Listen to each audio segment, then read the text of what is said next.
there are secret societies that are operating, there are people who are very highly connected at the top levels of government and so on, جو اس قسم کی practices کر رہے ہوتے ہیں. ایک عام بندہ جو ہے, جو بیچارہ فار ایگزامپل ایک ینگسٹر ہے, یونیورسٹی جاتا ہے, اسکول جاتا ہے, کالج جاتا ہے, ینگ اربن پروفیشنل ہے, وہ کیا کرے اپنے آپ کو ان چیزوں سے دور رکھنے کے لیے؟ لا حول ولا قوت الا باللہ. اللہ سبحانہ وتعالیٰ سے بڑھ کے کوئی بھی قوت نہیں ہے, اور اللہ سبحانہ وتعالیٰ سے انسان اگر جڑ جائے تو ان چیزوں سے بچ جاتا ہے. دیکھیں یہ جو ہم نے ساری باتیں کی ہیں نا, ہم سب جو ہیں وہ ان کا ایک بیک گراؤنڈ ہے, میوزک کے اندر بھی ہم نے سنا بھی ہے. تو میں اپنی آڈینس کو یہی کہوں گا کہ آپ اپنا جو آپ میوزک سن رہے ہیں نا, ایک سیکنڈ کے لیے پاز کریں اور دیکھیں کہ وہ آپ کو میسج کیا دے رہا ہے. اور اگر آپ ہیں اللہ میں بلیو کرتے ہیں اور بلیو کرتے ہیں کہ شیطان بھی ایگزسٹ کر رہا ہے, تو صرف اپنے آپ سے یہ سوال پوچھ لیں, یہ جو میں سن رہا ہوں اس سے اللہ خوش ہوتا ہے کہ نہیں ہوتا, یا شیطان خوش ہوتا ہے کہ نہیں ہوتا. اور دیکھیں اٹس ناٹ ورتھ اٹ. اگر شیطان خوش ہوتا تو پھر آپ کیوں کر رہے ہیں یہ کام؟ جو بندہ اللہ تعالیٰ میں بلیو کرتا ہے, میرا خیال ہے اس کو کنونس کرنا بہت آسان ہے اس معاملے کے اندر, کہ کیونکہ وہ بلیو کرتا ہے کہ شیطان بھی ایگزسٹ کرتا ہے. اور اگر آپ شیطان کو خوش کرنے والے کام کر رہے ہو تو اس کو تو ظاہر چھوڑ دینا چاہیے. علی بھائی آپ کیا کہیں گے اس کے بارے میں؟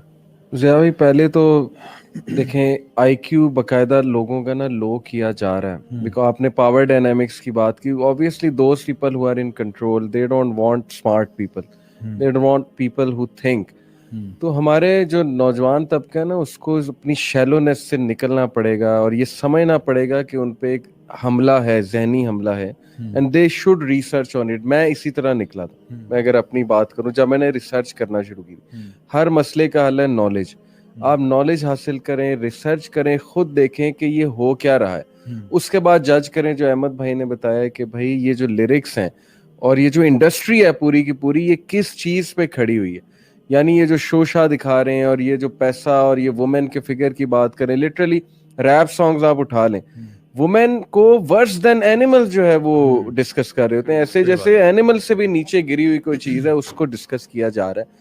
تو کدھر آپ کی عقل چلے گی؟ یعنی آپ کا آئی کیو اتنا گر چکا ہے کہ آپ اپنی پرسنل ڈیزائرز کے لیے, فیم کے لیے اور وہ یو بننے کے لیے, سو کالڈ کول بننے کے لیے وہ فلتھ سن رہے ہیں, اپنی دنیا کو بھی ڈینجر میں ڈال رہے ہیں, آخرت کو بھی ڈینجر میں ڈال رہے ہیں. So I think knowledge will set them free and sitting with smart people will set them free.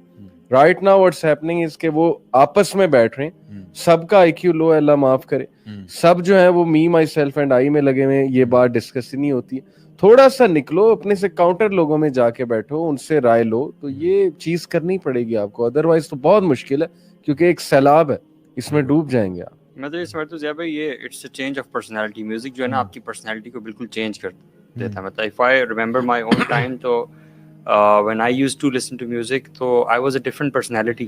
اور آپ کی سوچ جو ہے نا وہ جیم ہو جاتی ہے, آپ کچھ سوچنے سمجھنے کے قابل نہیں رہتے, اور at times you feel quite restless, اور آپ کو وہ ایڈکشن فیل ہوتی ہے. لیکن the moment you leave music, ایک جو پروسیس ہے پورا آپ چھوڑتے ہو, پھر قرآن کی طرف آتے ہو. A lot of people say کہ آپ نشیدز پہ پہلے آؤ اور پھر قرآن کی طرف جاؤ. میں تو یہی ایڈوائز کرتا ہوں ہمیشہ کہ go straight to قرآن. جتنا زیادہ آپ فوراً قرآن کی طرف جاتے ہو, قرآن اپنے دل میں اتارتے ہو, سبحان اللہ, وہ میوزک کو چھوڑنا بہت آسان ہو جاتا ہے, یو نو. اور اگر وہ قرآن سننا انڈرسٹینڈنگ کے ساتھ ہو, اللہ تعالیٰ کے تعارف کے ساتھ ہو, یہ پتہ ہو کہ یہ الفاظ جو ہیں وہ کس کے ہیں, سبحان اللہ, تو وہ جو فیلنگ ہے وہ تو پھر کیفیت الگ ہو جاتی ہے. Exactly how I came out. قرآن سن کے آپ نے بہت پاورفل بات کی. میں تو یہ سمجھتا ہوں کہ میں مطلب when I used to listen to music, ایک اچھا کام جو میں کرتا تھا وہ یہ تھا کہ صبح یونیورسٹی جاتے ہوئے نا بس مجھے یہ فیل ہوتا تھا کہ یار صبح صبح یار میوزک نہیں سننا, صبح صبح نا قرآن سن لیتے ہیں. یہ ہمارے پاکستان میں کلچرل ہے, سورہ رحمان صبح صبح میں نے وہ مشاری کی سورۃ البقرہ لگا لیتا تھا. سورہ بقرہ کے بارے میں تو سبحان اللہ ویسے بھی آتا ہے کہ جادوگر اس کے سامنے بے بس ہیں, سبحان اللہ, یو نو. تو میں وہ لگا دیتا تھا مشاری کی, وہ صبح جاتے ہوئے روزانہ اس سے کئی آدھی حفظ بھی ہو گیا الحمدللہ. تو وہ میں سمجھتا ہوں ضیاء بھائی اس نے نا ونڈر کیا, یہ میجک کیا ہے, سبحان اللہ, کہ وہ قرآن دل سے نا میوزک کی وہ حب نکال دی اور ایڈکشن نکال دی, and then I totally came to قرآن. اچھا یہ جو آپ نے بتایا نا بڑا امیزنگ کانٹراسٹ ہے, because obviously we know that whatever you're watching, whatever you're listening to, whatever you're reading, whatever type of people you hang out with, that has a direct impact on the kind of person you become a few years later, right? تو بڑی normal سی بات ہے, ہر بندے کو پتا ہے جس content میں آپ اپنے آپ کو سراؤنڈ کریں گے آپ اسی طرح کے انسان بنیں گے. اگر آپ اپنے ارد گرد گند رکھیں گے تو آپ بھی گند ہی بنیں گے کل کو جا کے. تو الحمدللہ اسی بات ہے کہ آپ نے ایک اپنے لیے ایک پازیٹیو سورس جو ہے نا وہ آپ نے کنیکٹ کیا. اچھا ایک چیز مجھے ابھی آپ سے بات کرتے ہوئے ذہن میں آتی ہے, آپ ماشاءاللہ میڈیا کے اندر بہت کام کرتے ہیں, آپ کو اس کا آئیڈیا بھی زیادہ ہے کہ میڈیا کے اندر آپ دیکھا ہوگا کہ موویز کے اندر بھی یہ لوگ میوزک یوز کرتے ہیں, ٹھیک ہے. اب وہ جو میوزک یوز ہوتا ہے کیا اس کا کوئی امپیکٹ نہیں ہوتا انسان کے پرسیپشن کے اوپر اس سین کے اندر, رائٹ؟ لائک اگر فار ایگزامپل میں دکھانا چاہ رہا ہوں کہ کوئی بندہ ہیرو ہے تو اس کے پیچھے کیا میوزک ہونا چاہیے. اگر میں دکھانا چاہ رہا ہوں کوئی بندہ ولن ہے اس کے پیچھے کیا میوزک ہونا چاہیے. اگر میں کوئی سیڈ سین دکھا رہا ہوں پیچھے کیا میوزک ہونا چاہیے. اگر میں کوئی ہیپی اوکیزن دکھا رہا ہوں یا فنی سین دکھا رہا ہوں اس کے پیچھے کیا میوزک ہونا چاہیے. It please so much with your psychology. اتنا عجیب سا لگتا ہے نا, آپ ایکسپیریمنٹ کر لیں. آپ وہی ایک چیز ایک ویڈیو دیکھتے ہیں جو میوزک کے ساتھ دیکھتے ہیں, you watch it for the first time, اور وہی ویڈیو آپ ریپیٹ کریں میوٹ کر کے دیکھیں, آپ دیکھیں کہ زمین آسمان کا فرق ہوگا آپ کے ایموشنز میں. کوئی وجہ ہے نا وہ یوز کر رہے ہیں میوزک, اس کا امپیکٹ ہے تو وہ یوز کر رہے ہیں نا. So there is a music type for every kind of scene, every kind of objective. آپ کا جو بھی آبجیکٹیو ہے اس کے ساتھ جو بھی ایموشن ہے شاید اس کے, ہاں جو بھی ایموشنز آپ لینا چاہتے ہو کسی سے اس کے ساتھ ایک اپروپریٹ میوزک ہے. اور مووی کے جو ڈائریکٹرز ہوتے ہیں وہ میوزیشینز جو ہوتے ہیں اس کے پورے آرکیسٹرا کو, ہانس زمر ہو گیا کوئی ہو گیا, ان کو ملینز آف ڈالرز دیتے ہیں کہ آپ نے ہمارے ہر پوری مووی کو دیکھنا ہے, ہم آپ کو مووی کٹ کر کے دیں گے, آپ نے اس کے پیچھے لائیو آرکیسٹرا سے میوزک بجوانا ہے, ساؤنڈ ٹریک پورا اس کا ساؤنڈ ٹریک بناتا ہے. تو کئی جگہوں پہ لائیو آرکیسٹرا چل رہا ہوتا ہے, کہیں پہ وہ ایپک میوزک چلا رہے ہوتے ہیں, کبھی وہ اب ابھی تو جو ہے نا علی بھائی نے فار ایگزامپل ایک چیز بتائی کہ اگر آپ ایک سین دیکھ رہے ہیں اور اس میں سے آپ نے میوزک کو مائنس کر دیا تو پھر دیکھیں اس کا وہ امپیکٹ ہوگا ہی نہیں. دوسری بات یہ میں کہہ رہا ہوں آپ میوزک کا جانرا چینج کر دیں. فار ایگزامپل اگر ایک فنی سین ہے اور پیچھے آپ انتہائی ہارر میوزک لگا دیں, even that funny scene will look very creepy.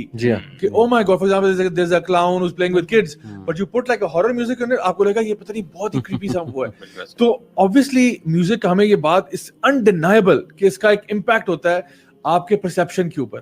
And if done right by the orchestrators, جو لوگ بھی اس کو بنا رہے ہیں مینج کر رہے ہیں, ہمیں پتہ ہے یہ بائی چانس نہیں ہو رہا, اس کے پیچھے there is پلاننگ. ہمارا بھی ایکسپیرینس یہاں پہ یہی ہے کہ میوزک سے گناہ جڑے ہوئے. بالکل, جب تک دیکھیں جو گناہ ڈرگز ہو گیا یا کوئی گندگی ہو گئی, مطلب کوئی گندا ریلیشن شپ ہو گیا, وہ آپ دیکھیں نا میوزک ہے اس کے پیچھے. ہسٹوریکلی بھی ہر گند کے پیچھے جو ہے میوزک زیادہ تر میوزک ہی چلا آ رہا ہے. تو جس چیز کے دیکھیں نا ہارم زیادہ ہیں, اللہ تعالیٰ کہتے ہیں نا کہ شراب کے کچھ فائدے ہیں لیکن اس کے ہارمز اتنے زیادہ ہیں.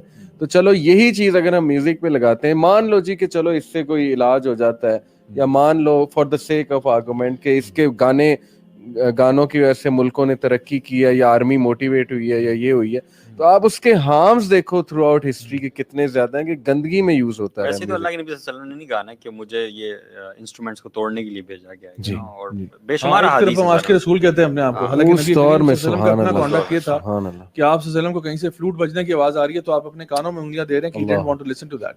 تو ہم سمجھتے ہیں ہم تو ان سے بھی نعوذ باللہ ثم نعوذ باللہ کو بہت کوئی پتہ نہیں کیا چیزیں ہیں کہ ہمیں ہمارے اوپر اثر نہیں ہوگا. اور دیکھیں کہ جو بھی میوزک انڈسٹری کے بارے میں جب ہم نے یہاں پہ بات کی ہے, obviously جو لوگ اس کے ساتھ اٹیچ رہے ہیں, جو لوگ اس کے ساتھ اپنے آپ کو ریگولرلی اٹیچ کرتے ہیں, obviously ان کی طبیعت میں ایک خاص چینج آتا ہے. اور جس طرح ہم نے پہلے بات کی کہ جس جانرا کو آپ سن رہے ہیں اسی ٹائپ کی ورلڈ ویو آپ کا بننا شروع ہوتا ہے, اسی طرح کا مائنڈ سیٹ آپ کا بننا شروع ہوتا ہے, اینڈ آپ کے ایموشنز اس طرح سے انکلائن ہونا شروع ہوتے ہیں. سو یہ تو بات بالکل یعنی اس کو کوئی ڈینائی کر ہی نہیں سکتا. اسپیشلی آپ دیکھو کہ دیر ور اسکالرز ہمارے پاس میں جو گزرے ہیں جو کہ کہا کرتے تھے کہ میوزک جو ہے نا اٹ فیسیلیٹیٹس زنا, it's a facilitation door to زنا. آپ دیکھو آپ بھی رہے انگلینڈ میں, آپ کو آئیڈیا ہے کہ کلبز میں پبز میں کیوں میوزک چلاتے ہیں آپ. Why do you play music in the club? Why don't you just get people to just have a drink or whatever and just go on their way? Why do you have this environment جہاں پہ آپ نے lighting ایک خاص طرح سے کی ہوئی ہے, آپ نے موڈ ایک خاص طرح سے سیٹ کیا ہوا ہے, آپ نے ایک خاص انوائرمنٹ کریٹ کیا, اس کے بعد then you bring in the DJ. اتنے ایکسپینسو ڈی جے کو آپ کیوں لے کے آتے ہو؟ کیونکہ he knows how to control the crowd's mood and tempo. And اس کے بعد it's a facilitation device for fornication and adultery and all of those things. It's a catalyst towards zina and اس طرح کی چیزیں. بالکل. تو ایک بندے کا ویسے نارمل حالات میں وہ جائے گا تو وہ موڈ نہیں ہوگا. اور میں نے دیکھا ہے خود, آپ کو بھی شاید آئیڈیا ہوگا, یونیورسٹیز کے اندر نا اکثر اوقات یہ بات کیا ہوتی ہے کہ لڑکا لڑکی ہیں, کلاس فیلوز ہیں, no problem, things are fine, every things okay, ایک بڑا